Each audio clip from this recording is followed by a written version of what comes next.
What type of insulation is required when installing a water pipe heating cable? After installing an electric water pipe heating cable to prevent your metal or plastic supply pipes from freezing, you must cover the cable and pipe, including the thermostat, with insulation.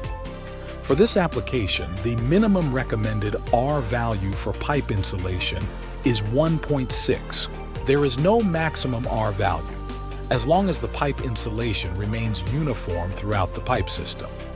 We recommend using fiberglass pipe insulation with a minimum R value of 1.6. Foam pipe insulation is also acceptable, provided that it's non-flammable, non-combustible, and has a minimum R value of 1.6.